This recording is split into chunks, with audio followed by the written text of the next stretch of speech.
हमर ही तो हमारे रहे अब की जनम गे राइफल के दाम पे उठाई ले हम गे।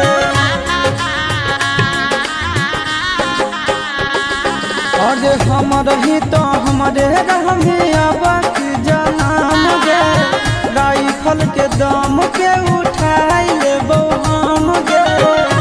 हमन